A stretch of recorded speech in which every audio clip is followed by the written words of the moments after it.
What is going on, everyone? Welcome in to the next episode of my summer deep dive series where we are breaking down all 32 teams in the NFL leading up to the number one ranked team in my power rankings. Today, we reveal the number 11 ranked Jacksonville Jaguars, a team that has a very simple narrative. They arrived last year as a playoff team and a playoff contender. Trevor Lawrence arrived as the golden boy that was promised. But now it's all about everything coming together with this roster so that they can take that next step to being a real Super Bowl contender. And I can't wait to break down this team and talk about if and how those things might all come together.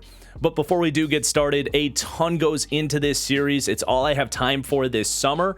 It's really important to me that these videos continue to do well. So if you could please take just a quick second to hit that like button down below. I really do appreciate it. It really does help. Also, make sure you consider subscribing if you enjoy. We got 10 more of these deep dives coming, and then the NFL regular season will be here. We got some good regular season content coming your way as well. But without further ado, let's get into it. As always, we are going to start by taking a look at this team's offseason. And the Jags actually, for a team that has a lot of hype going into next year, they actually had one of, if not the most quiet offseasons. Really not a whole lot going on here. Let's go through all the position groups, though, and see where the change did occur. Obviously, coaching and quarterback, not going to see any change there. But at running back, they do bring in a couple of guys to compete for backups, compete as backups. Tank Bigsby in the third round out of Auburn, and Dearness Johnson, an interesting back from Cleveland. At tight end, they're going to let their blocking specialist Chris Manhertz out the door and bring in a new blocking specialist in the second round of the draft, Brenton Strange out of Penn State. Bit of an overdraft, in my opinion.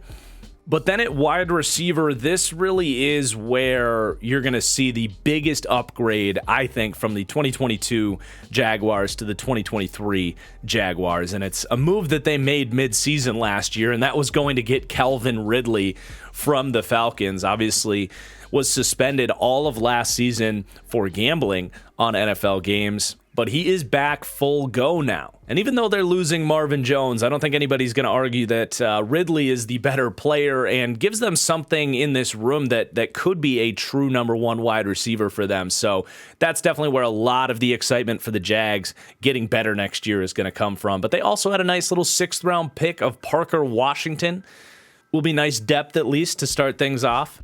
But that said, it's not all rainbows and butterflies for the offensive roster, because I do think the offensive line is downgraded. I mean, they let Jawan Taylor go. He gets a huge contract by the Kansas City Chiefs. And Cam Robinson, their left tackle, is going to miss the first quarter of the season. He's been suspended for 4 games. Now, they did draft Anton Harrison in the first round, and they've got plans for this offensive line. But at least to start, it's going to be difficult to imagine Harrison alone being better than Jawan Taylor. And you never want to see your starting left tackle miss a quarter of the season, of course. So they are going to open up some questions on the offensive line that we will visit later in the video. But as you look at the defense, really not a whole lot going on. Like I said, this is a very young roster that they're just hoping is going to grow together. In fact, I don't have a single position group being upgraded on paper. The only one being a slight downgrade is the edge group, as they do let Arden Key leave. Key was a nice, rotational rusher for them last year on the edge. They do draft Yasir Abdullah out of Louisville in the 5th round, but, those are some pressures and some sacks that they're going to have to replace this year. I don't think it's a crazy loss, but it is a slight downgrade in the edge group. And then at the rest of the position groups, interior defensive line, they're losing veteran rotational piece Corey Peters, bringing in Michael Dogby from Arizona. They draft Tyler Lacey in the 4th round, Raymond Vahasik in the 7th round. Nothing really notable there. At linebacker, they've got their starters in place, but they do add one of my personal favorites, Ventrell Miller in the 4th round. Might be an upgrade for somebody, but I don't think Miller's going to see the field with the group in front of him. And then at cornerback, they will be saying goodbye to Shaquille Griffin, who is much more of a name at this point, was just not an effective player for them and couldn't stay healthy. They do spend a 6th round pick on Christian Braswell. And then at safety, I do like the long-term planning of drafting Antonio Johnson in the 5th round, but again, someone that isn't expected to play a whole lot this season. So really, as far as the defense is concerned, you look at the names on paper and it's mostly neutral across the board with the roster talent, but they're hoping that all of this youth can continue to develop, which is a very reasonable approach for the Jags. At special teams, they are saying goodbye to kicker Riley Patterson and bringing in Brandon McManus. I see them as pretty similar levels of kickers at this stage in their career, so leaving kicker punter as neutral as well. But let's get into our next order of business and talk more about this coaching staff and what this team's going to look like schematically on both sides of the ball. And I've certainly had my apologizing to do over the last, 200, 300 days or so. But I'll hold my hand up yet again and say my opinions on Doug Peterson coming into last season in this series aged horribly and were probably where I was most wrong throughout the entire series. I was just not a fan of the hiring. I didn't think he would have the immediate impact that he did. And my goodness, he wasn't just a good coach, he was a great coach. Paired with the offensive coordinator, Press Taylor, by the way, who both of which kind of oversee this offense together. Press Taylor is the brother of Bengals head coach Zach Taylor, and I think Press Taylor is going to be someone that gets into those head coaching conversations fairly soon, by the way. But both these guys together, I think, orchestrated some of the best play calling in the entire NFL last year in both phases of the game. I mean, the passing game was seamless, constant use of deep crossers, mesh concepts, easy ways for a young quarterback in Trevor Lawrence to read out the different levels of the defense while always kind of having that easy bailout option with speed crossing the middle of the field that just puts so much stress on defenses in the drop back passing game. I felt their screen game was really well designed, but also those added instincts to anticipate what coverage calls he was going to be getting and drawing up the perfect play calls to attack those coverages. A play against the Chargers in that playoff game comes right to mind, where he anticipates cover 6 in the right moment, draws up the perfect coverage beater, and gets Zay Jones screaming free to kind of spark that comeback win. And then you get into a decent use of play action and the run game, where they have a really unique run game. Some weeks, I would say, felt like they were dialing up some stuff that wasn't working because they mostly run out of shotgun. And it's not always inside zone. So you're kind of seeing some different, G leads and some of the different stuff they do in the QB run game. 2 out of 3 times, it feels like they're drawing up gap gashing runs, if that makes sense, where they can be perfectly blocked up and then you've got a clear run lane for speed with Travis Etienne to explode into. But sometimes it was like, oh, whoops, you had guards pulling into each other, or you forgot to block the backside defensive end, not accounting for the fact that he could, take down the running back before you got those gap gashing runs. But for the most part, it felt like once or twice a week at least, I was like, wow, that was a really creative run call that really changed the game. So I'm now at a point where I feel very, very confident that the Jags are in good hands with these two guys. And I'm excited to see what the next kind of iteration of this offense is going to look like, where they might not have to get as gimmicky with a guy like Calvin Ridley, who can just line up and win as a route runner and a receiver on the outside. So the Jags rank very favorable for me in my coach rankings. I have them in Tier 2 for pass game coaching, Tier 3 for run game coaching, both towards the top half of the league quite easily. And then their overall coach and culture ranking, sort of the benefit of the doubt slider, if you will, is in a good spot as well in Tier 3. And then you get to the defensive coaching, and I've got them in Tier 4 for defensive coaching, which is actually towards the bottom of the league. This is year 2 for Mike Caldwell. But then you look more at the defensive coaching, and I'm just still very wait and see on Mike Caldwell, and I've got them in tier 4 for defensive coaching, which is actually going to be more towards the bottom of the league. Not to say Caldwell can't prove to be a good defensive coach. I do like the Todd Bowles scheme in general, which is what Mike Caldwell is trying to replicate here in Jacksonville. It's very much that attacking, quote-unquote, 3-4 defense that Bowles has really ran throughout his various stops. A lot of blitzing, a lot of cross stunts, and trying to, manufacture phantom pressure with different disguised blitz looks.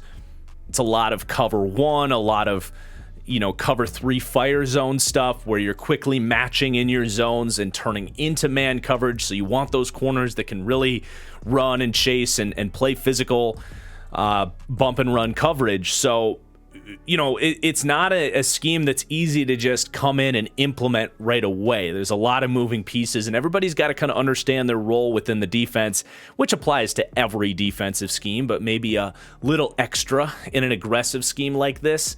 And the Jags had a lot of moving, new, young pieces last year that it was just going to be a tough ask for Mike Caldwell to step in and have a great defense right away. And they didn't. They were in the bottom 10 for defensive DVOA, really from start to finish. They obviously didn't have the best playoff showing. The 2022 Jaguars were really all about the offense with some flashes from the defense. And it's going to be Mike Caldwell's job this year to continue to see growth from these players on an individual basis, but have that result in better team success defensively. This should be a better defense next year, and if it's not, I would start to question if they have the right guy at defensive coordinator.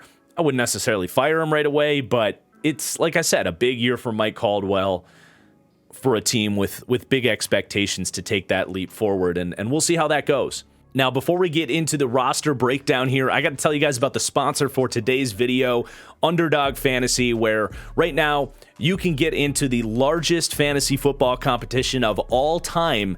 Their Best Ball Mania 4 contest has a prize pool of $15 million. You can pull out your phone, sign up using promo code TFG right now. They'll match up to $100 on your first deposit, and you can get in and draft your teams right now. In Best Ball, it is draft, set it, forget it. No weekly lineups, no trades. This Jags team is a team that has some really interesting fantasy football options. It's going to be an explosive passing game. So if you want to buy high on Trevor Lawrence and Calvin Ridley and Christian Kirk, you can do that at Best Ball. You'll support my channel in the process as well. And again, they will match up to $100 on your first deposit. That's 4 extra free entries into the Best Ball contest. That's 4 extra drafts that you can go and do right now. So what are you waiting for? Go and sign up at Underdog Fantasy. It's promo code TFG for that $100 match. But let's get into the good stuff, where we are going to rank each position group on this Jags team, how they stack up against the rest of the league. And we're going to start with the quarterback room with Trevor Lawrence, the golden boy that was promised, arrived last year after a bit of a wasted rookie year with Urban Meyer. But, he gets settled in with Doug Peterson and this offense, some improved weapons around him, and really didn't look back in terms of his growth, to the point that when the season ended, he was like a top 8 quarterback in the NFL, quite clearly. Like, just the stats, the eye test, he passes all of it. And he was one of these truly generational quarterback prospects. Some people like to make a quarterback every year generational. No, Trevor Lawrence was like a once or twice in a decade type of prospect.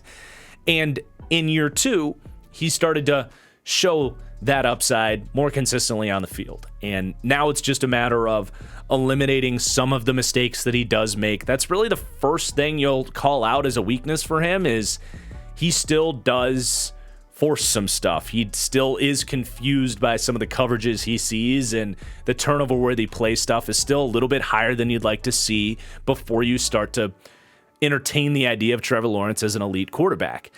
Beyond that, though, you expect those things to continue to grow. He's 23 years old in year 2 of his offense, and now for the first time actually has a number 1 wide receiver. That's only going to help. We'll talk about Calvin Ridley coming in here, but it's honestly a pretty straightforward conversation with Trevor Lawrence. He was a generational prospect for a reason. The tools are insane. He's got the arm talent, the accuracy in the deep to intermediate game especially. It's just sensational.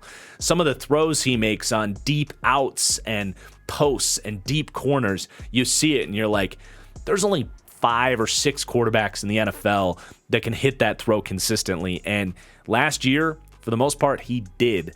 So it's just really exciting. I love his athleticism at his size, too. You think of a 6'5", 6'6" quarterback, you expect them to be a little bit more of a lumbering athlete, not necessarily to have that escapability to get out of pressure or that bounciness inside the pocket. And Trevor Lawrence does. He's a very sudden athlete, and it brings an it factor and a swagger to his game in terms of play extension and playmaking that, again, just open up that upside for him to truly become a Burrow, Allen, dare I say even Mahomes level quarterback someday. He's got a ways to go in terms of processing and decision making before we get there, but that really is the type of tools that he has and upside that he has if he continues to work at it and develop. So I've got Trevor Lawrence ranked 6th in the NFL at quarterback in terms of impact on the passing game. Again, with this series, it does get a little bit muddy with some of those more running quarterbacks, Lamar, Jalen Hurts, for example.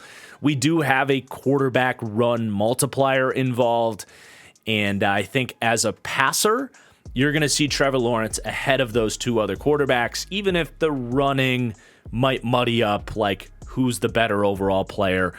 Regardless, I'm not sure it's going to matter by season's end. I really do think Trevor is on his way to being a top 5 quarterback in the NFL, and I think this year might even be the year that happens. So a very optimistic outlook for Trevor Lawrence. He is the overwhelming source of optimism for this team. He's the overwhelming reason this team won a playoff game last year. So that's Trevor Lawrence. We're feeling real good there. Their backup room is not so good. You're looking at a top 5 pick if you've got to turn the season over to CJ Beathard or Nathan Rourke, even though he made really one of the more spectacular plays we'll see this preseason and any preseason. Go look it up. But I don't know if Nathan Rourke actually has potential or if he just made the one play. Certainly hasn't shown anything at the NFL level beyond that, but there's your quarterback room. Let's talk a little bit more about the weapons here that are now in a really good spot. Coming into last year, we had this Jags team ranked 30th in overall weaponry with a ton of questions, but they really found a way to make things work with Christian Kirk and Evan Ingram and Zay Jones. And then, of course, going to make the big move for Calvin Ridley. They are just really putting themselves in a spot where this can genuinely be one of the most explosive offenses in the NFL with a ton of different skill sets and just athletic players in this entire skill group. So Calvin Ridley, I just can't really say any more about them going to get him. I was honestly surprised that he was so cheap given the market for these wide receivers. I mean, Christian Kirk cost them $22 million to go get on the open market. Calvin Ridley is going to end up costing them basically the equivalent of a future second, assuming he plays well and gets a big contract extension here. But there's insurance there. If things don't work out, they don't have to pay that. I think it can be as low as a 6th round pick, depending on how bad he is. So, complete no-brainer for a team with a quarterback like Trevor Lawrence. Go and get him his A.J. Brown, Jamar Chase, what the Bears are trying to do with DJ Moore.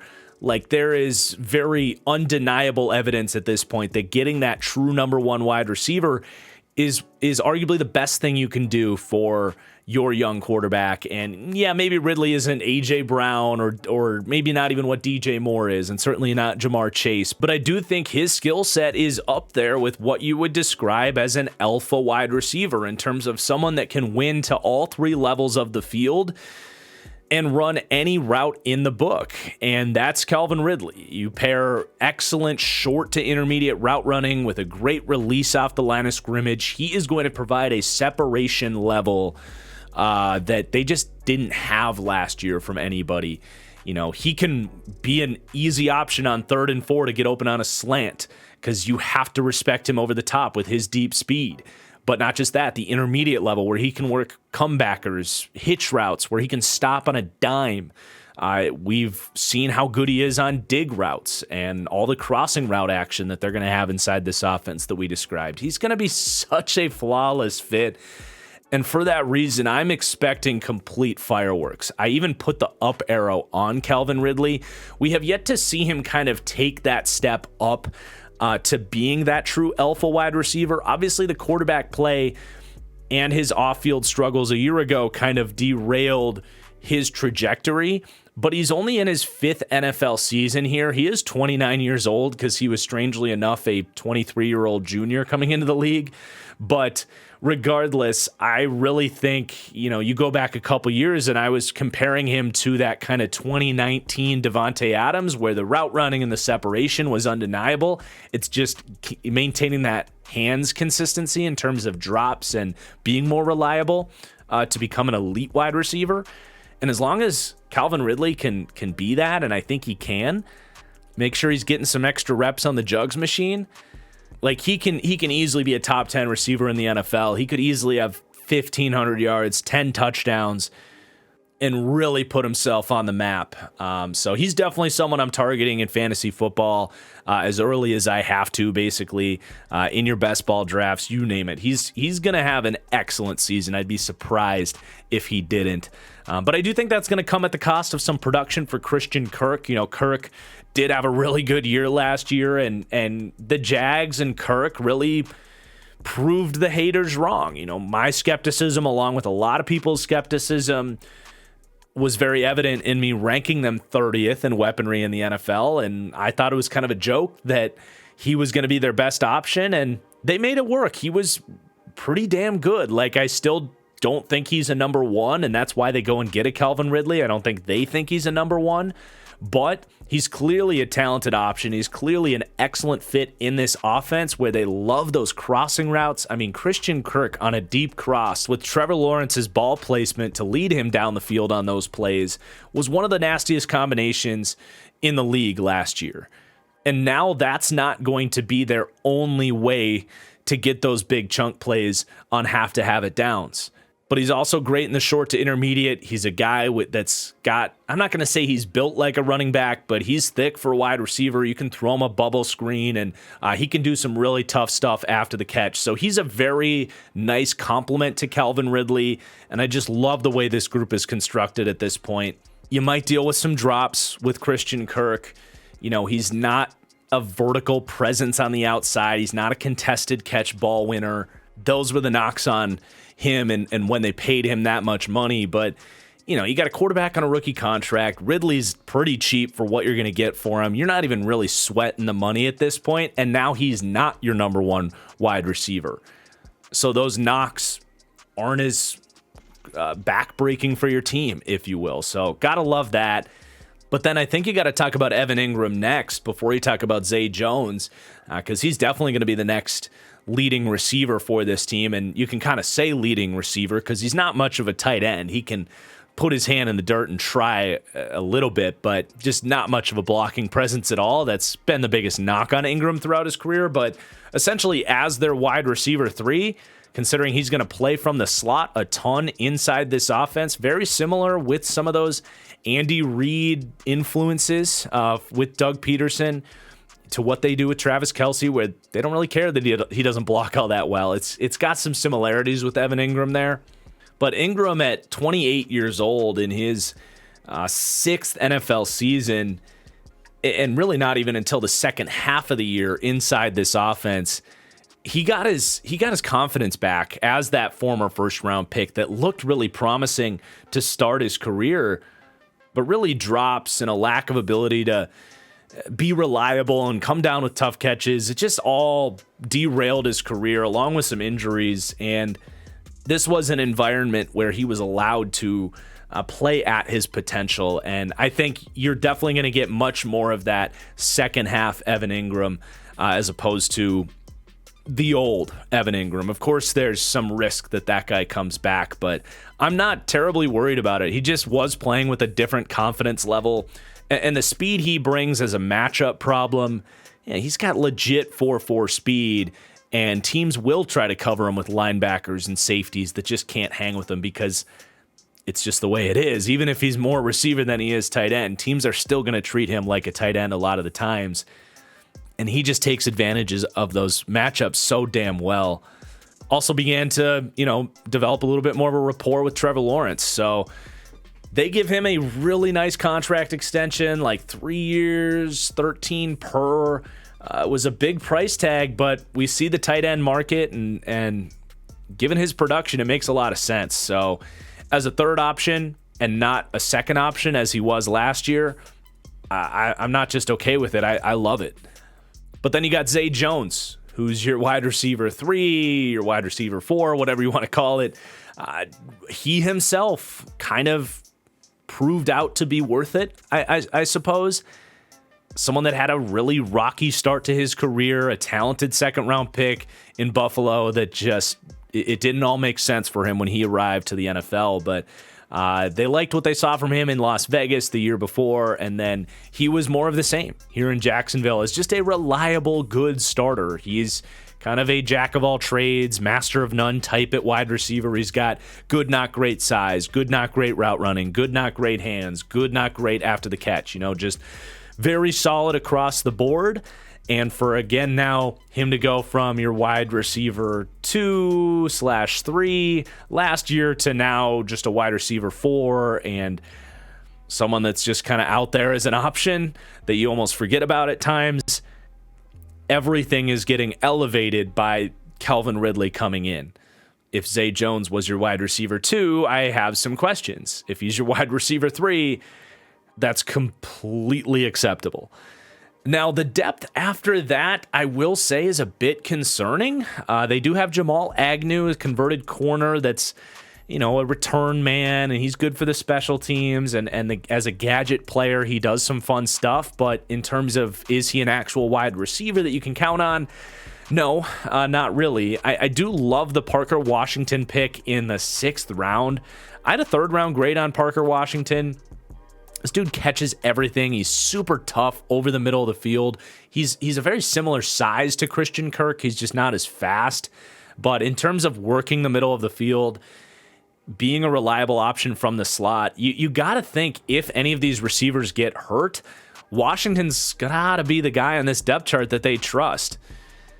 So I've definitely got my eyes on him if he gets an opportunity. And I really hope my evaluation is right on him, that they stole really impactful, borderline starter caliber talent in the 6th round, because the rest of this depth is pretty cheeks. I mean, Tim Jones played last year but was bad.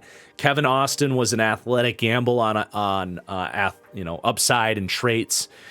And then Seth Williams, liked him as a prospect, but he hasn't worked out. Big-bodied ex-wide receiver type. You got Jacob Harris, who was like a 4th-round pick by the Rams. They tried to make him a tight end. He's not a tight end. He's kind of coming back close to home. He was a UCF guy, but I never liked his ability as a football player. The idea of Jacob Harris was always more fun. Elijah Cooks was a really fascinating story coming out of Nevada and San Jose State. Someone that's always been productive when he's played, but a string of foot injuries really derailed his career. He's a 6th-year senior coming out, but 6'4" guy with 4.49 speed. Definitely someone I felt like could have been a 7th-round pick as a flyer, and there's opportunity here for a vertical presence, and I wouldn't be surprised if he's better than Seth Williams and Kevin Austin and Tim Jones. If Elijah Cooks makes this team, and if he can stay healthy, definitely keep an eye on him, but we'll see there. Obviously, besides how I feel about Parker Washington, there's really no depth here, and I would be concerned if a receiver went down, more so than some of these other top teams that have more dependable depth. So got to stay healthy. And then at tight end, too, like, yuck, man. This is one of the worst backup tight end groups in the league. They have Luke Farrell, a 5th-round pick out of Ohio State that Urban Meyer brought in with his nepotism of draft picks. Hasn't shown to really be much other than a big body and a standard backup tight end. Brenton Strange as a 2nd-round pick was really head-scratching to me. This reeks of like Packers drafting Josiah DeGuara, where some coach came in and was like, we need a hybrid blocking specialist, and for some reason we got to spend a 2nd-round pick on that when that's just BS. No, you don't. I do like what he does as a move blocker and as a quasi fullback and all that stuff, but really unestablished in the receiving game. Would love to be proven wrong about that, but I really did think that was one of the worst draft picks in terms of value in the entire draft. Even if he turns into a decent player for what they want him to be, if you're not giving you anything in the receiving game, why are you spending a 2nd-round pick on that guy? It just didn't really make sense to me. And then it's kind of like undrafted depth competing. Samis Reyes is an athletically gifted guy. If he makes the team, definitely keep an eye on what he could do.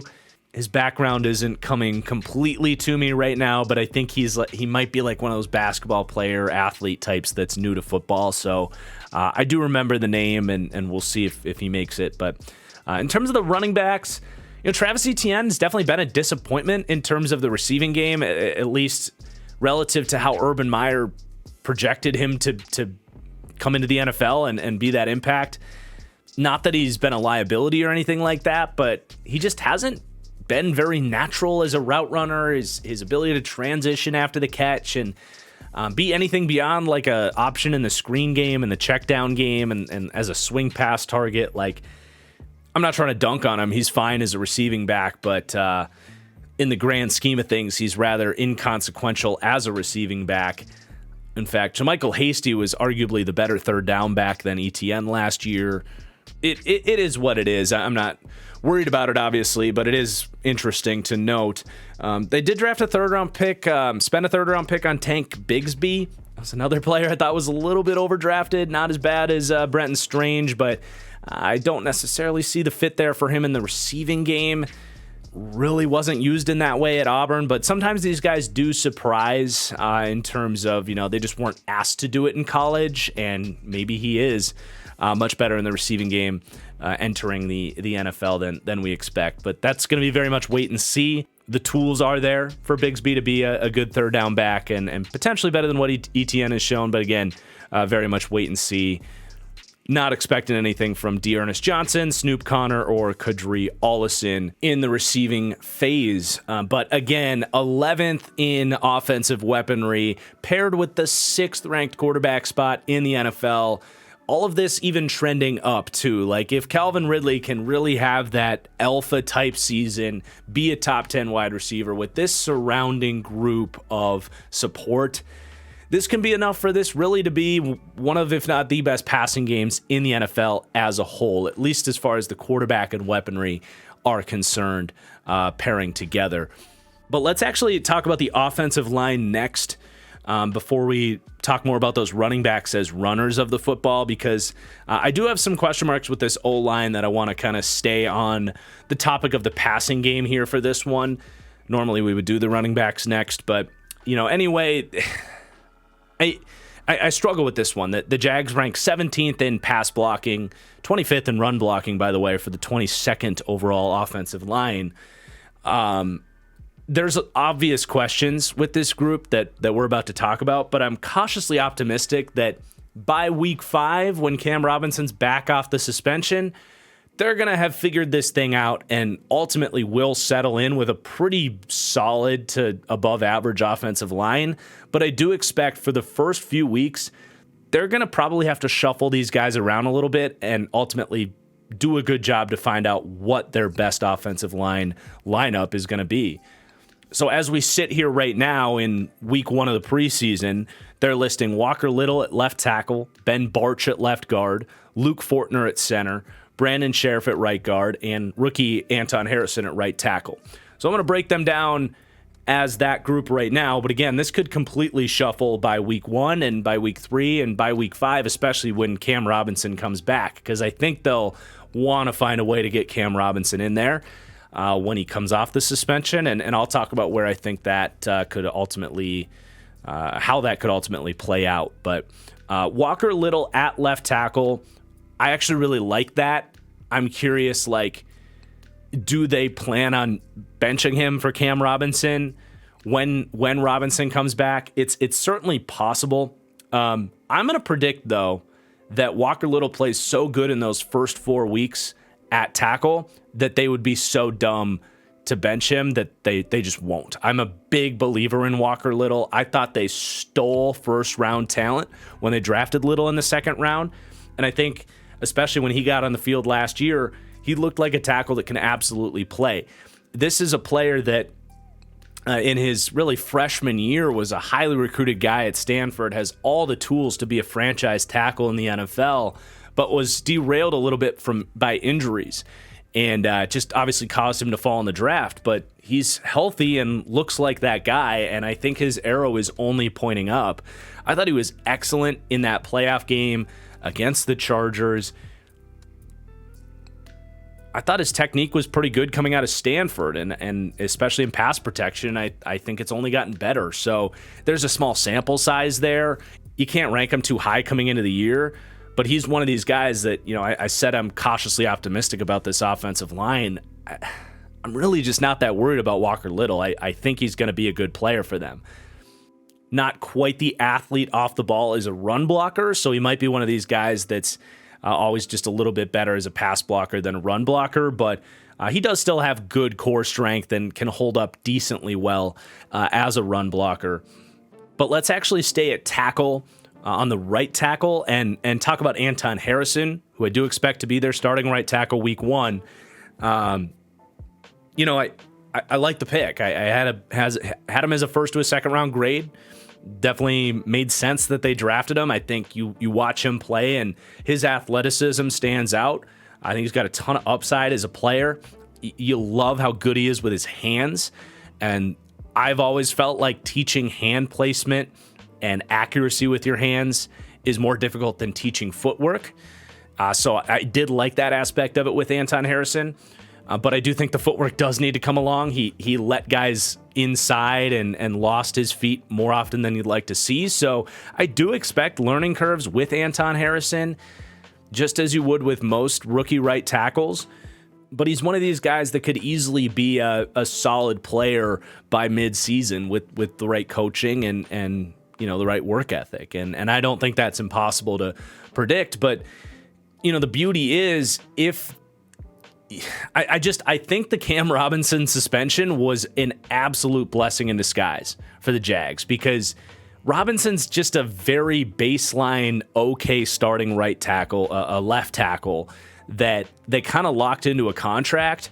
But I feel like Little and Harrison has so much more upside than getting sucked into playing Cam Robinson. And 4 games is a decent enough time to give Harrison and Little a chance at left and right tackle. And if those guys look good, you can move Cam Robinson into guard, where he might be even better. I mean, he could legit be one of the better, at least pass protecting guards in the league, because he's not a slouch in pass protection at tackle. I would expect him to be pretty damn good at guard. But if Harrison is really struggling, or if Walker Little isn't what I think he's going to be, you can just slide Cam Robinson in at whatever tackle spot is looking worse off. And I think that really does give them a higher floor at tackle than you see on paper right now. But it is going to be a little bit muddy to see that all play out. It does kind of make sense, though, in terms of planning this thing out. Now, I think that, center, right guard, they're locked in. We'll talk about Fortner and Scherf momentarily, but, left guard is going to be the other position group that's kind of a question mark. And right now they're listing Ben Bartch as the starter, even though he's on the PUP list, which is fascinating. I believe in Ben Bartch. He's been pretty good when he's played. He was I think, 3rd round pick, maybe a 4th round pick out of St. John's, Minnesota. So I'll be rooting for him as a Minnesota boy myself. But, got to see him at the Senior Bowl a couple years ago. He's athletic. He's tough. Obviously, coming from a lower level of competition, he's had some hiccup moments in terms of adjustment, but I've always felt like the tools are there for him to turn into a good starter. And again, in like the 4 starts he had to start last year before getting injured, he looked like he was really trending towards being a decent player. So I think giving him a shot is well-deserved, and another one of these guys that I've got the arrow pointing up on, and we'll just have to kind of see how this plays out. But they do have insurance plans if he struggles. We talked about the prospects of Cam Robinson playing guard, which I did see. By the way, they've given him some snaps at guard in practice, which I love that they're getting prepared for the idea of maybe Robinson as a guard. But Tyler Shatley stepped in when Ben Bartch went down last year, and just as he's done throughout his career, was a really capable backup guard. He'd be starting in various spots throughout the league. He was not a problem for them last year. And again, it's one of these deals where, yeah, Bartch is unproven, but the floor looks higher there than you'd think, because if he's struggling, they can turn to Tyler Shatley. So you can really see how this is gonna play out, and they're gonna have to figure this thing out over the first couple months of the season. But it doesn't take that much imagination to see this turning into actually a pretty good group. And then, like I said, center and right guard are locked in. You got Luke Fortner at center, ended up starting as a rookie. I think he's kind of exactly what I projected him to be, where he was just kind of solid. Don't want to leave him one-on-one in pass protection. He just isn't really cleaned up in that regard. He's a really willing run blocker and a smart one, but just isn't very physically talented or overly strong. I think he can make small gains in his game with improvements in the weight room and continue to improve his technique all around, but I've just always viewed him as a little bit more of a physically capped center, and I haven't seen anything on tape to really dictate otherwise, but he's fine. You know, if your weakest link ends up being your center, as I've said throughout this series, you're going to be okay with that because they're oftentimes involved in double teams. And then you got Brandon Sheriff at right guard. He had a career low season last year. I don't know if he was out of shape or playing hurt or what, but he just really kind of was incredibly average, I would say. Better in pass protection than he was as a run blocker. I don't know. I feel like he can get back to at least somewhat of what he was in the years before that, where he was much more of a good guard. Once upon a time, he was a Pro Bowl caliber guard. Good on Washington for kind of foreseeing some regression and letting him go. I don't know exactly what to think of Brandon Sheriff, but I feel pretty confident saying he's not going to be a liability, especially as a pass blocker. Ultimately, I think his best days are behind him. Wouldn't be surprised if this is his final year in Jacksonville. If Bartch works out and Robinson looks good at guard and these tackles are looking good, you can see definitely a path where he's a cap casualty type of situation. I don't know the exact details. I know they gave him a lot in free agency, but I imagine at this point they'd be able to get out of that after a year, but we'll see. You know, he's had a lot better seasons in him than he did last year, and hopefully he can kind of come back a little bit more rejuvenated, I guess, with newfound expectations for this team. Sometimes that happens, sometimes it doesn't. In terms of the rest of the depth, you've got another good backup tackle in Josh Wells. Something's gone pretty horribly wrong if he's playing, but in terms of your fourth option for an offensive tackle, that you could do worse. I mean, he's been a very quality backup throughout his career.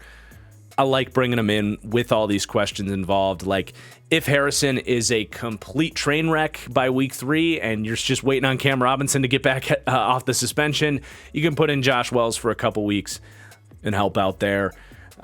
We mentioned Tyler Shatley as really good interior offensive line depth. He can also play center. I would argue he might be a better player than Luke Fortner, but they're going to keep going with the youth there in Fortner. Blake Hance, they bring him in over from Cleveland. He's been a good run blocker in that Cleveland scheme, but beyond that, there's not much to celebrate with him. Chandler Brewer has played some games in the NFL, so he'll probably make the team, but nothing special there. They run 8 deep on the offensive line, and that's better than most teams can say. So I do think the floor is quite high for this offensive line. There's obvious questions, as we've described, and there's going to be some movement in terms of who's playing where, I think, within the first couple weeks. But I do really expect them by season's end to shatter this 22nd offensive line ranking. It's more a matter of when as opposed to if.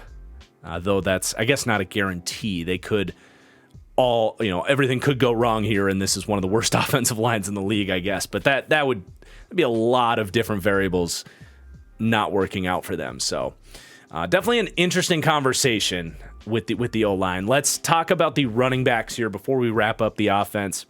And I've got the Jags ranked 14th at running back, obviously highlighted by Travis Etienne there. I think he's pretty clearly established himself as a top half of the league starter. Had over 1,100 yards last year, over 5 yards a carry. Did fumble 5 times, which this team obviously wants him to clean those up. I also do think there are some times when the vision leaves a little bit to be desired, a little bit too bouncy at times, but obviously not something that holds him back on a macro scale. Just might be some minor frustrations for the coaching staff.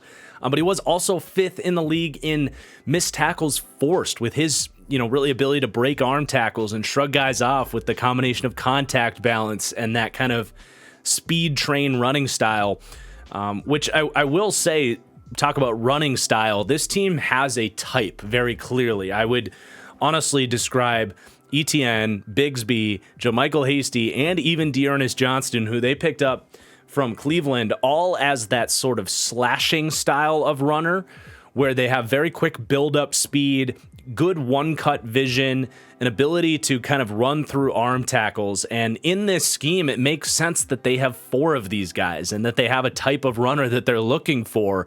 They run a lot of shotgun runs with sweeps, with lead blockers, and, power out of shotgun. And they really just put these guys in a good spot to succeed within this scheme. And I think for that reason, that's why we're starting to see a lot of these kind of conversations around the Jags being that it's going to be a little bit more of a split backfield than you'd expect. I don't think that's so much that they're lower on Travis Etienne, although I guess it's possible, but I don't think that's the case. I know he was very much an Urban Meyer guy, but I do just think, based on the tape I saw from Tank Bigsby, based on what JaMychal Hasty was coming out, where I liked Hasty a lot coming out, by the way, and I love seeing him being a successful back in the NFL, which he has been. But I do think Etienne is quite clearly just the more talented back among this group. I don't think it's so much that they're looking to overtake Travis Etienne, but I do think it's a guy that has had some health questions, and with that running style, you want to make sure you've got these backs fresh where they can consistently accelerate to their best ability and hit their top speed consistently and not be gassed. If they're trying to keep Etienne ready, healthy, and available for the biggest moments in an individual game and into the playoffs, obviously, it does make some sense that they would just, bring in Tank Bigsby, who's a similar style runner who can take 4 or 5 carries off his hands. JaMychal Hasty, who can do that. So, it might be a decent-sized split here that could be a little bit of an annoyance for fantasy football. It's probably not enough, though, for me to, avoid Travis Etienne in my fantasy drafts. I will say that. I think it's easy to say that in August when camp is happening, but when you're trying to get through the AFC, you're going to feel like you need your best running back out there more often than not. And I think that is just so clearly Travis Etienne. So it's overall, though, obviously just a very good running back room. They have a type. I think they've found a bunch of guys that fit what they want to do really well. And it's going to help this be a pretty good run game, honestly. These guys are explosive and a handful, and they're going to keep coming at you. Now, they do have a couple guys kind of buried down on the depth chart that are of a different style. Snoop Connor and Kadri Ollison, for lack of a better term, I would say are much more of your sort of goal line style backs. So I wouldn't be stunned if one of those two made it, just so they had a little bit more size to punch in some of those, goal line situations. But I guess we'll see on that front. Now, the Jags are also excellent at getting Trevor Lawrence involved as a function of the run game. And he's got really deceptive speed and explosiveness as a runner. They do a really good job, once or twice a game, just mixing in enough to keep the defense honest. It keeps those defensive ends just a little bit a step behind, which allows them to leave that guy unblocked a lot of times, which can add an extra blocker for a lot of these kind of runs that we keep talking about that can really open things up at the second level. So I think they've really found a good balance. Lawrence ended up with 325 rushing yards last year, 5 touchdowns. I don't know exactly how many of those were QB sneaks, to be fair, but does feel like he ran in at least a couple on like design QB runs. Anyway, he's top 10, and the Jags are top 10 in terms of getting a little bit of a multiplier from the quarterback in the run game overall. And it's a real asset. It really is. But let's recap the offense as a whole.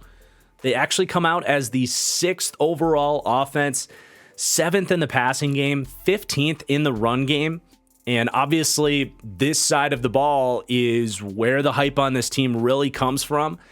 They were really rocking and rolling as a top 8 to 10 offense in the NFL towards the back half of last year, and I can't wait to see now what the Calvin Ridley factor is going to do, what this offensive line is ultimately going to look like, and how big of a step Trevor Lawrence can take to potentially make this more of a potential Super Bowl caliber offense, which I think is in the realm of possibilities, though they have, obviously, as we saw, a couple things that they got to figure out.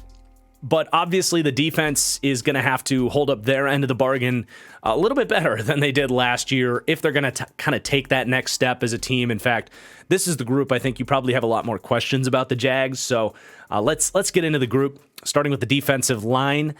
And by popular demand, I have added the overall ranking for now both D-line and linebacker, as we have done with offensive lines. So the Jags on the D-line overall come in 18th, but it is very split in terms of being a little bit closer to the bottom in the league in terms of pass rush at 23rd, though not horrible there. And then in the top 10 for D-line run defense, where they rank 8th. But this group is going to start with these 2 edge rushers, Josh Allen and number 1 overall pick from last year, Trayvon Walker. But Josh Allen just continues to get better every single year, which is just what you love to see. I mean, he was a much more raw prospect coming out of Kentucky, a guy that played a lot of coverage snaps and was just kind of a unique prospect in terms of how he was used at Kentucky. But his physical tools are just so insane. He's so athletic, and he's put on play strength since he left Kentucky, where he was a little bit more slender. And it's really turned into, at this point, a super well-rounded game. And if he just takes one more little step forward like he's done kind of each year, he kind of entered the league as a solid player and has just gotten a little bit better every year to the point where now he's kind of a top 15 or so edge rusher. I think he can get up into that kind of Max Crosby, Rashawn Gary, even Joey Bosa range this year. It'd be a pretty big leap to be like an elite guy with, Nick Bosa or Parsons or anything. I guess it's possible, but it really does feel like he takes pride in being a player that can win in every different way, whether that's as a run defender where, again, he's gotten better every year at holding his gap, having that play strength to hold up on the edge, to shed and be a consistent run defender off the corner, but as a pass rusher too, like taking pride in saying, well, I'm not going to just be able to win with power. I'm not going to just be a speed to bend guy. I'm also going to have different pass rush moves that he's kind of started to work in and figure out what works for him. Like, he just has a very complete package that just continues to get better. And I don't know when the improvements stop. It could be this year. It could be 2 years from now when he's a Khalil Mack type of, defensive player of the year type. It's just going to be fun to see how much his development continues. But at least if Allen doesn't develop, you're fine with where he's at now. He's a number 1 pass rusher, like I said, one of the 15 or so best in the league, and is at a level that most teams are still looking to find at least one Josh Allen. But if the other edge doesn't develop, like this year, it's going to be extremely disappointing. There's no other way around it.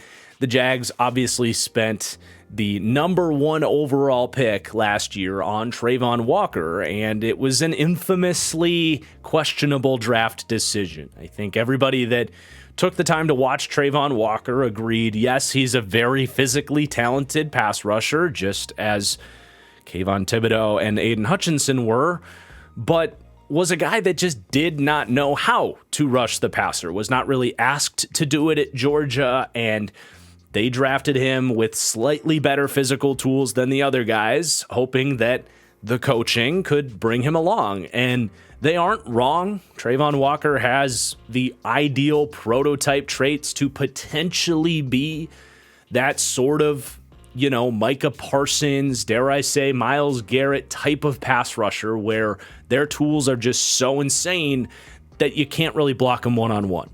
But you also have to know what you're doing, and Walker just really doesn't. Like, he clearly has no pass rush moves in terms of rips and spins and swims and having the instincts to know when to go to those types of things. But literally, even as a lock and load bull rusher, which you would think at his size, he would at least have that to fall back on, like a guy like maybe Rashawn Gary had, or this year like Tyree Wilson had coming out of Texas Tech. Walker doesn't even really always put his first step and his hand placement and the tenacity together to be a great bull rusher. And entering the year, he was horrible. In the first half of the year, he was the worst pass rusher starting in the NFL. Literally the least efficient rusher, whether you want to look at pass rush, win rate, pressure rate, whatever you want to do.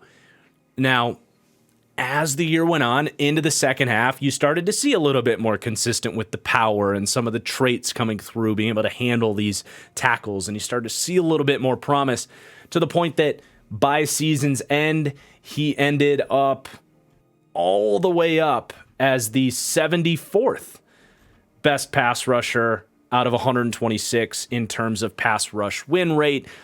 Would be more like, I can't sort it on this platform, but I imagine he'd be more like 40th or 50th from like week 10 on. That 74th is where he ended on the season as a whole. So you started to see the first steps of development, and now it's like we need to see a leap in year 2. Did you hit the film room? Were you getting to work, starting to put together some chops and some rips and really focusing on how to treat that bull rush as a base, which I think is what he should do, and then package other moves off of that? That's at least how I would approach his coaching. We'll see how they do it. But yeah, obviously, he's a wild card, man. If he is anything close to what he was last year, they're going to have a harder time getting after the quarterback at a consistent level, which is going to be something they're going to want to lean on against all these great quarterbacks in the AFC. Even as a run defender, though, it was like when he got drafted, the idea was, well, he'll at least be a great run defender out the gate because he was at Georgia, and that can be a nice base while he develops everything else. And he was just kind of an adequate run defender. But unfortunately, you want to see some gains there as well in terms of instincts and using his eyes to make plays in the backfield. Ultimately, I do think we'll see some progression. I think he'll be a better player than he was last year, but he has a long way to go before I'm apologizing for criticizing the Jags for taking him over those other pass rushers. And even what I said was I'd much rather have Garrett Wilson than Travon Walker. And at this point in time, I think that's looking like a very good take. But obviously time will tell, I suppose. Let's talk about the rest of these starters. You've got 3 really good interior pieces, though no game wreckers. I think the first guy you want to talk about is Devon Hamilton, who had a breakout year last year.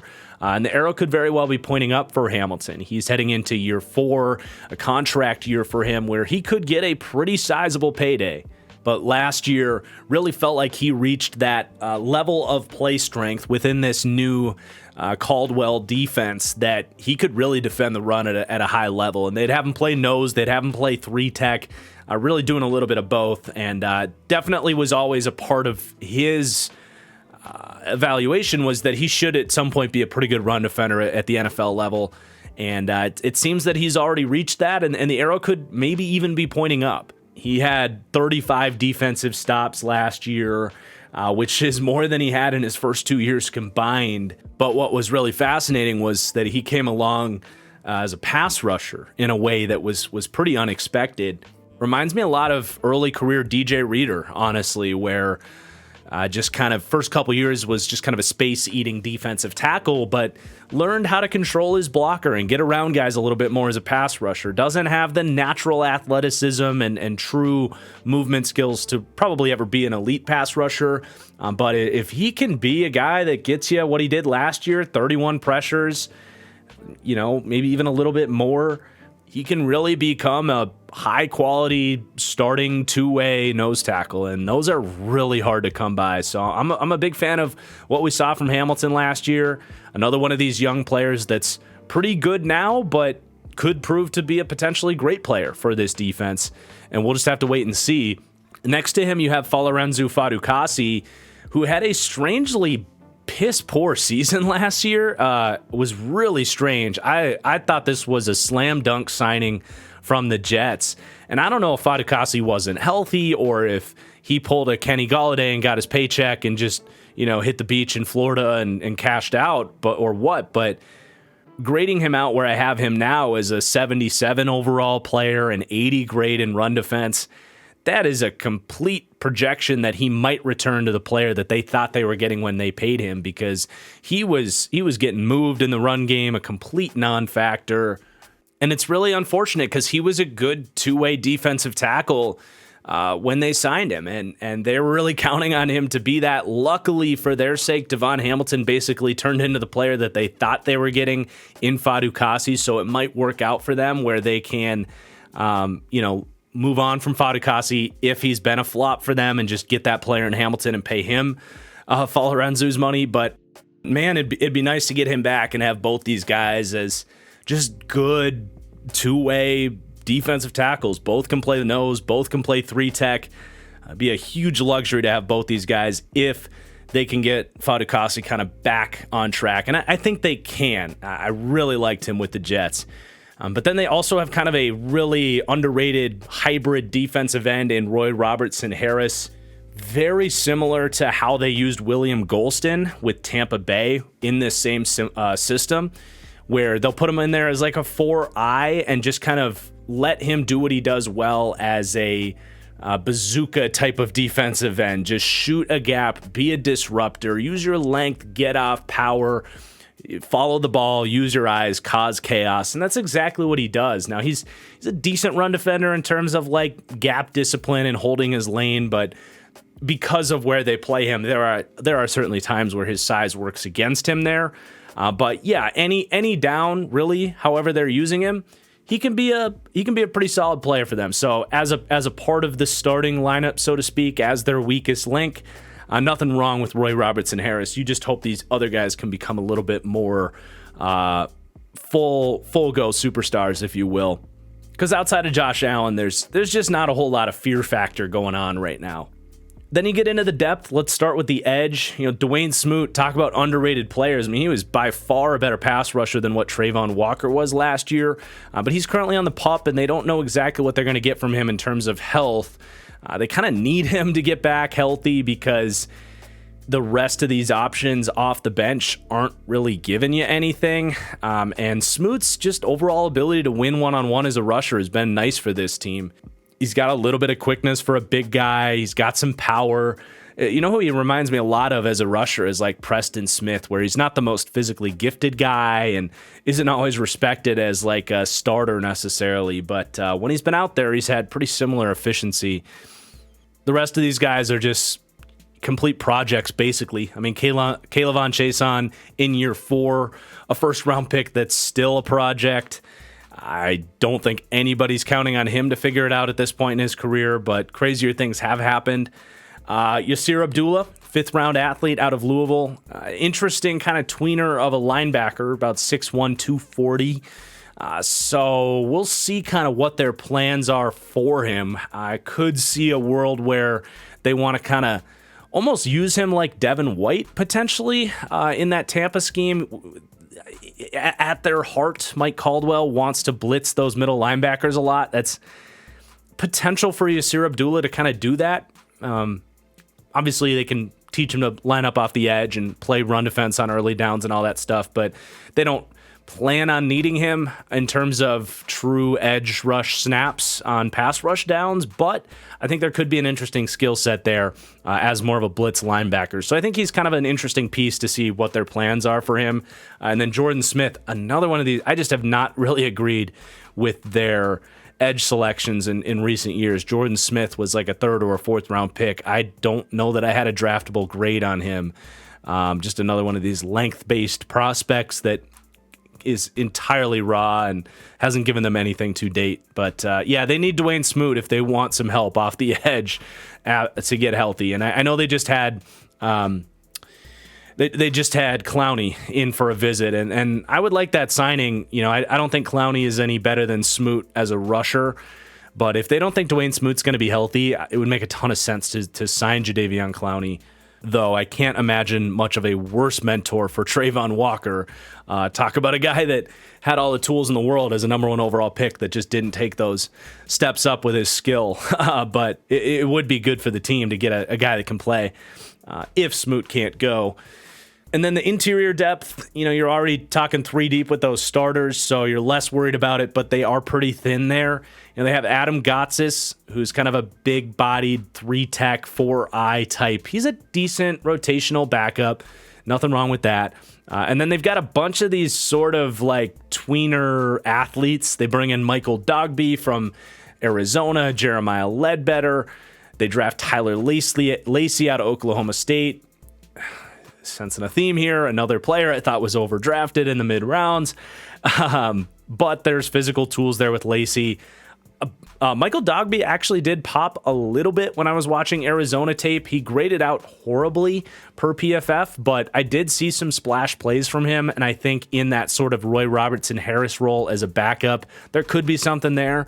Same with Jeremiah Ledbetter. I think whichever of those 3, really, between Lacey, Dogby, and Ledbetter, whichever end up getting the playing time here, I do think, for what it's worth, in this system, they have a chance to be solid players. I'll leave it at that. And Henry Mondo's in that same breath as terms of being a hybrid end. So they're clearly looking for a backup for Roy Robertson-Harris. And then they also spent a late-round draft pick on Raymond Vahasek, who I did not get to.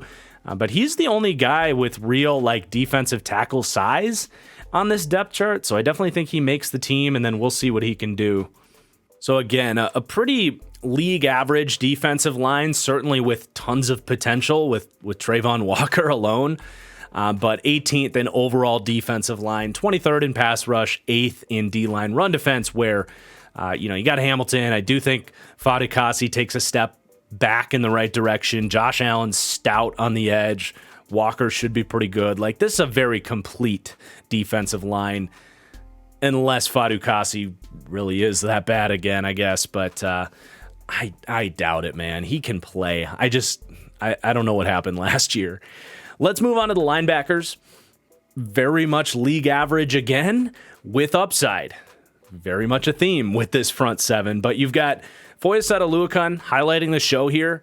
This dude had 170 tackles last year. Like, I am the last person to celebrate raw tackle numbers, but that is an absurd amount of tackles. And his really overall game impressed me. I think the first couple weeks he struggled in Jacksonville, but from like week 5 on, he was really good.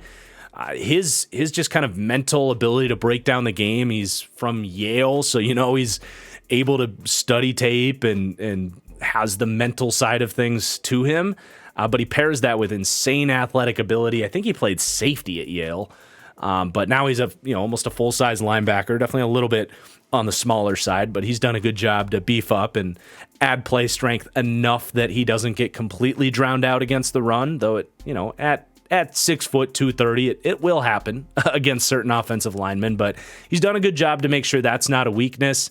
And then just the overall pursuit speed, the tackling, the ability to break down plays, overall a fringe top 10 run defender. And then it all kind of applies to good coverage ability as well. I don't think he's been the most instinctive pass defender in terms of reading the quarterback's eyes and making plays on balls and stuff, but he definitely has the tools to man up backs and tight ends out of the backfield. He'll come down downhill and keep things underneath really well. So I really like his game. I think he's borderline top 10.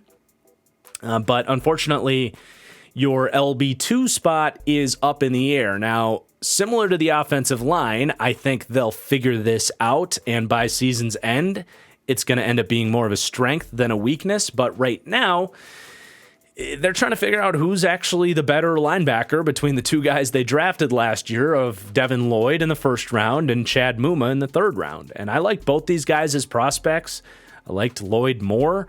So that's why it was a little bit tough to see Lloyd really struggle so much in coverage as the season went on. And it really was crazy how much he fell off a cliff, because the first 4 or 5 weeks, he showed those things you liked about him at Utah, where he, I thought, was really good at breaking down route combinations, reading the quarterback's eyes, flowing towards traffic, if you will, so that he can use his length and get in the way of passing lanes. And we saw some interceptions. We saw some pass breakups, and he was really looking like honestly, like a potential defensive rookie of the year type of candidate until like week 5. And then I don't know if like he got hurt or what happened, but he just was slow and getting burned left and right to the point that they actually started to bench him for Chad Muma kind of on and off throughout the season.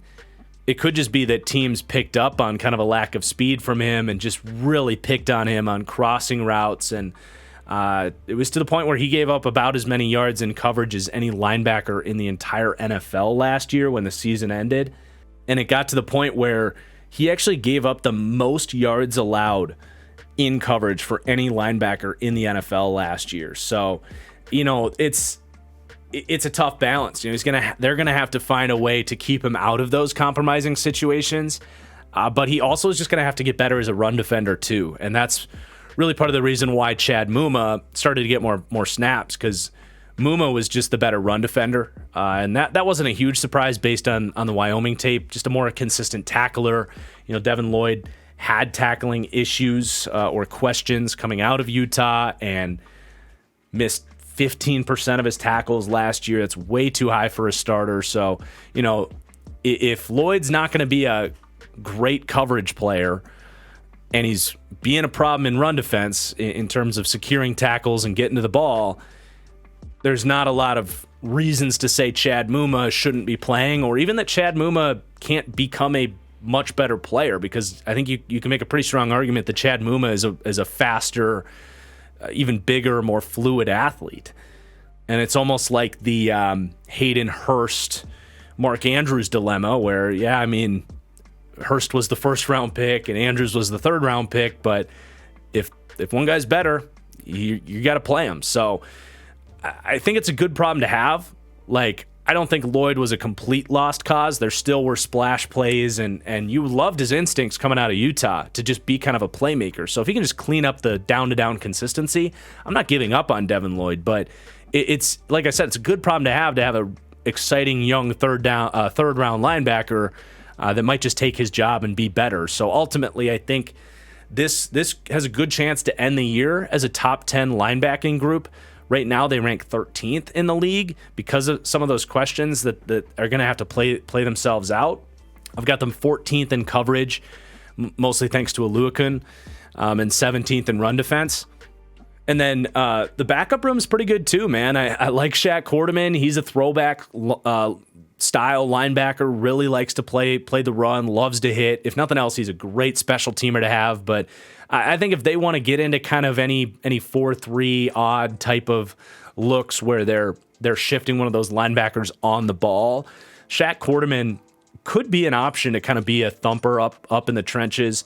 And then Ventrell Miller was, I think they felt, was a luxury pick. He in the 4th round, I thought it was good value. I love Ventrell Miller. Thought he was probably behind Campbell the most pro-ready linebacker in this draft, where he played so many snaps at Florida. It was so good at getting to his run keys quickly, underrated in coverage.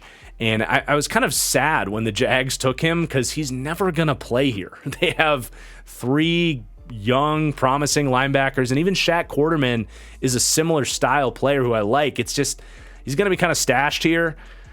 Maybe a guy in a couple of years that a team goes and trades for and he gets a starting opportunity, but man, is your fifth linebacker, another situation where it's a good problem to have. Ultimately, they're gonna figure things out here. It just might take some time with the LB2 spot. But let's get to the secondary, and I think this is the group where you have the most question marks, especially when you look at the depth. This group really has to stay healthy and mostly at corner. But even the slot corner spot with Trey Herndon is far from ideal. I've got them ranked as the 24th best secondary in the NFL. Now, they do have a borderline number one corner in Tyson Campbell. Really quietly had a fringe top 10 season as a corner last year. There was a lot of corners putting up good years, so don't hold me to that, but in a normal year, definitely played like a typical top 10 corner would. Was just really difficult to throw at. Was a really good fit with Caldwell's scheme where they were, I think, 11th in cover one. Not a surprise based on his Georgia tape that running a lot of cover one was going to be good for Tyson Campbell. He's just got great reaction time. He's got the length and physicality you look for. Good enough speed, good enough fluid athletic ability to stick with route runners. I don't know that he has this insane upside. Like I just said, he's not the fastest guy in the world, not the quickest guy in the world, but does have enough to, be, I'll just say a number one corner. A low end number one, high end number two, whatever way you want to put it, you're very happy to have him. I think at Darius Williams, and at least one thing I said about the Jags deep dive last year aged correctly. I said my one concern with the Darius Williams signing was that this staff was going to look at him as a slot corner because he's 5'9", and a lot of these teams like to pigeonhole those guys into the slot, and he's never been a good slot corner. But the second he stepped outside and got to kind of play read and react zone coverage in a Vic Fangio style defense with the Rams, he showed insane quickness and football IQ that helped him turn into a good corner opposite of Jalen Ramsey. And it's exactly what happened. The Jags signed him. They played him at slot corner, and he was freaking terrible. He was like a complete liability for this defense for the first half of the year. And then somebody in the organization would love to know who it was, be like, hey, can we actually play this guy where he's good? And they stick him back as an outside corner, and boom, plug and play, quality number two starter on the outside. So at this point in time, they're listing Trey Herndon in the nickel. It does not seem that they're going to make that mistake again. And you've got a really nice 1-2 punch, even though, these guys, especially Darius Williams, like he'll have some weeks where the matchup is just a little bit too much speed or a little bit too much size. There's going to be some physical drawbacks for Darius Williams, but he's very quick. Like, I'm not trying to say he doesn't have physical tools for the position, but obviously the size is what it is. Either way, you're not worried about those two. You're, in fact, pretty stoked that that's a good 1-2 punch now that they're actually playing Darius on the outside. Now, the nickel corner is what's going to take this ranking down a little bit. I mean, Trey Herndon's fine. He always has been fine. He's carved out a really nice career for himself as, I think, either a 7th-round pick or an undrafted free agent. He's played some on the outside. He ended up playing in the nickel last year when they did move Darius back outside, and he's a guy that can be beat pretty easily. He doesn't have the snappiest coverage, not the highest IQ guy. In terms of breaking down route combinations and getting there early, not the most physically gifted guy to hang against difficult assignments. So yeah, he will lose from the slot. He's also not the best run defender either from that position. So he's something that I would love to see them find an upgrade for. Maybe something opens up in the trade market. Maybe something happens. But until we see more from that slot corner position, it's a drawback of this defense as a whole, and picking on slot corners is something these coordinators around the league have gotten really good at. So it's something to keep an eye on there. And the cornerback depth especially is just horrendous. I mean, you got Monteric Brown, who was a 7th-round pick out of Arkansas last year. I thought he was a decent prospect for what he was, but obviously you don't want to go to that. Gregory Jr., I'm not familiar with him, but he would be the one guy I would say I'm interested in. He played 20 snaps or so in the Houston game and held up well. small school guy, day 3 pick for this team last year out of Ouachita Baptist. So, maybe they see something in him that we don't know about. I guess we'll see. They got veteran Tavon Campbell, who's more of a special teamer. Chris Claybrooks, 7th round pick out of Memphis a couple years ago. He's got some speed, but hasn't done much in terms of coverage.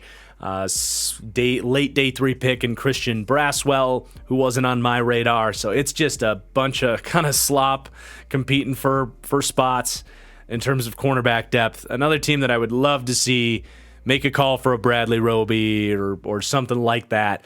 A little bit more veteran insurance, and I would bet they do that, and I will certainly applaud that in terms of being a good move for this team. But the safety group is like kind of the complete opposite, where you've got a bunch of depth there. I don't know that you have necessarily anyone that's on either Tyson Campbell or Darius Williams level as in terms of being like more star type of players, but I do think Andre Sisco could get there. There's really a lot to like in his game. It's just a matter of continuing to find the consistency and the right balance of that aggressiveness and conservatism as that free safety. You want to be a playmaker. You want to gamble. This team does go to a lot of cover 3, cover 1 in terms of scheme preference. So you want to find that right balance and make plays without giving up a lot of space in coverage. And it's just been a little bit week to week for him, but it's been mostly good, and there's no reason he can't be yet another one of these young defensive players that is heading towards stardom. He just has to go out there and prove it. He also has the size to come down in the box. They don't need to do that a lot because you have Rayshawn Jenkins, but they can put Sisco down there. He's had some games where missed tackles have showed up as an issue for him. Pursuit angles have been an issue for him as well. In terms of run defense. But overall, he's a presence against the run and more often than not, a good tackler. But then you got Rayshawn Jenkins, who we just mentioned. They've really started to use him as that strong safety in this system. Think about really how they used Jordan Whitehead in Tampa, and they're completely different in terms of size. Whitehead's built like a small slot corner, and Jenkins is built like Cam Chancellor. But just in terms of that guy that's just kind of roaming around the line of scrimmage. They love to make him an extra man in the box, help out in run defense. And, he's not Cam Chancellor. I just physically speaking, he's got a similar size. But there are plays where you feel his size. And, like, he can take on tight ends at times. And they ask a lot of him, so he sometimes can't live up to that billing. But there's a reason they ask a lot of him. Is he's got a very nice physical profile around the line of scrimmage, and that's why they like him. In terms of coverage, he's very week to week and just always has been. He just lacks that overall consistency to stay in front of his assignment. So you don't love what he brings to the table in coverage, and he's kind of next to Trey Herndon in terms of, like, you look at that short to intermediate part of the field between Jenkins and Herndon, who are covering that part of the field a lot, and the right teams are going to be able to take advantage of that. And that's a big reason this team's down there, kind of towards the bottom third of the league in DB coverage, ranking 24th. But like I said, they're deep at safety. They love to use Andrew Wingard, and I think he's a reason they're comfortable being a little bit thinner in terms of cornerback depth because they prefer to be a 3-safety dime defense. And, he'll just kind of come in and be a ball hawk in the short to intermediate. He can also go too high. Like, if they go cover 2, they can put Sisco and Wingard up top and Jenkins down low. They really rotate a lot and do some different stuff with these safeties in general. But, Wingard is just, he loves to read the quarterback's eyes, jump routes, make plays, be aggressive. When he's your starter, sometimes that mentality can hurt you, but you bring him in as a dime back and you love it. And they're going to definitely lean into that yet again. He's also a really tenacious run defender too. So if anything happens to Sisco or Jenkins, I think Wingard can step in and you really won't miss a beat. He's another good solid starter. And then they have some young pieces I like. They draft Antonio Johnson in the 5th round. Crazy steal. I would not have blinked an eye if he went on day 2 of the draft. Very similar to Rayshawn Jenkins. In fact, Rayshawn Jenkins was my pro comp for Antonio Johnson, so that works out. Very much a north and south athlete. Not someone I wanted to see go to a quarters-heavy system, but good news. The Jags ran about as little quarters as anybody in the league last year. So whether he's playing free safety where he's got good north and south speed, or he's playing strong safety where maybe he can add a little bit of play strength and be a physical presence in the box like Rashawn Jenkins is, I think he's going to be a starter within a couple of years, probably overtaking Rashawn Jenkins at some point in time. Really thought that was a nice draft pick for them that made up for a couple of mid-round picks that I didn't agree with. But then they also have Daniel Thomas, who's kind of in that same bucket. I liked Daniel Thomas coming out of Auburn. A really physical player and a good thumper that hasn't gotten a ton of opportunities here. But in that same breath of a Rashawn Jenkins or a Jordan Whitehead, just a C-ball, hit-ball safety, I think Daniel Thomas, at least as a backup, can be a nice player. And then you got undrafted types kind of competing for practice squad spots, probably. I don't think they keep 6 safeties. So yeah, it's a solid secondary. I don't think it's going to be like a huge liability, but I also think outside of Andre Sisco taking a big step up, they're probably not a super high upside safety. A super high upside secondary. I think this is a group, as you look into the future, you would say, let's hope they can add some talent through the draft and maybe free agency to maybe crank this group up to another level in the future. But this year, you're hoping the front 7 can really take a step up and elevate this group to the point where maybe this can be a league average defense, which would be a huge improvement because this was definitely a bottom 10 defense last year. As we recap the defense, they do come out 24th for me, which is maybe a couple spots better than they were last year. I think you do bake in continued growth with really all these young guys in the front 7. It's just, how can they not continue to get better? There's so much talent and resources have been put into that front 7. Year 2 in this system, it's really all about that group and what kind of growth they make. So they come out 16th for me in run defense. That's not a huge surprise for a Todd Bowles style defense. These groups really do cater to the run defense well, and I think they'll at least be league average at stopping the run this year, if not a little bit better. Really, I mean, Falorenzo Fatukasi would be where I'd look to and say, can he get back to being one of those premium defensive tackles? And if he does, and if your second linebacker takes a step up, this could be a top 5 run defense as a whole, honestly. But those are questions. Pass defense actually came out 28th, which this wasn't a great pass defense last year, so it's not crazy. It really is, though, the lack of any high-end talent on this defense that just kind of pushes them down. 23rd pass rush, 14th linebacker coverage, 24th secondary. If you don't have a standout factor about your team and the coaching is just fine, they're towards the bottom in terms of coach rankings too. It's a very unproven coaching staff.